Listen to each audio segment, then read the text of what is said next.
क्या आपने कभी सोचा है कि कंप्यूटर आपके कमांड्स कैसे समझता है? हम इंग्लिश या स्पेनिश जैसी लैंग्वेजेस में बात करते हैं, लेकिन कंप्यूटर्स की अपनी स्पेशल लैंग्वेज होती है।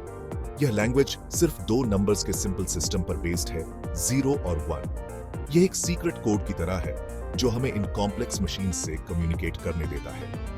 इमेजिन करो कि आप अपने फ्रेंड को एक सिंपल टास्क करने के लिए कह रहे हैं, जैसे लाइट स्विच ऑन करना। आप अपने फ्रेंड को नहीं कहेंगे, please activate the electrical circuit connected to the illumination device. आप सिंपली कहेंगे, turn on the light. Computers को इंस्ट्रक्शंस की जरूरत होती है जो उतनी ही क्लियर और सिंपल हो। यहीं से बाइनरी सिस्टम आता है।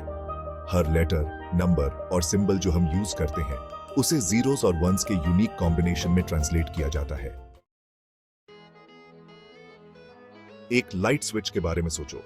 यह या तो ऑन हो सकता है या ऑफ, बिल्कुल वैसे ही जैसे बाइनरी सिस्टम सिर्फ 2 डिजिट्स यूज करता है।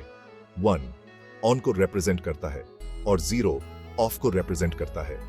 ये वंस और जीरोस टाइनी इलेक्ट्रिकल सिग्नल्स की तरह हैं जिन्हें कंप्यूटर समझते हैं। जैसे हम लेटर्स को कंबाइन करके वर्ड्स बनाते हैं और वर्ड्स को कंबाइन करके सेंटेंसेस बनाते हैं, वैसे ही कंप्यूटर्स वंस और जीरोस को वेरियस वेज में कंबाइन करके इंस्ट्रक्शंस बनाते हैं।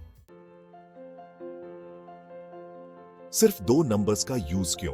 कंप्यूटर्स इलेक्ट्रॉनिक मशीन्स हैं और अपने मोस्ट बेसिक लेवल पर वे इलेक्ट्रिसिटी के साथ वर्क करते हैं। इलेक्ट्रॉनिकली इंफॉर्मेशन को रिप्रेजेंट करने का सबसे इजी तरीका 2 अलग-अलग स्टेट्स के साथ है, ऑन और ऑफ, हाई वोल्टेज और लो वोल्टेज, या 1 और 0।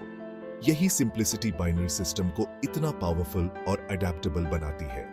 इन वंस और जीरोस को काउंटलेस कॉम्बिनेशंस में स्ट्रिंग करके हम किसी भी टाइप की इंफॉर्मेशन को रिप्रेजेंट कर सकते हैं। आपके फोन के ऐप से लेकर आपके द्वारा विजिट की जाने वाली वेबसाइट्स तक सब कुछ जीरोस और वंस की इस फंडामेंटल लैंग्वेज पर डिपेंड करता है। बाइनरी के बेसिक कॉन्सेप्ट को समझने से कंप्यूटर्स कैसे वर्क करते हैं, इसके बारे में सोचने का एक बिल्कुल नया तरीका खुल जाता है। तो अगली बार जब आप किसी कंप्यूटर के साथ इंटरैक्ट करें, तो बाइनरी की हिडन लैंग्वेज को याद रखें जो यह सब पॉसिबल बनाती है।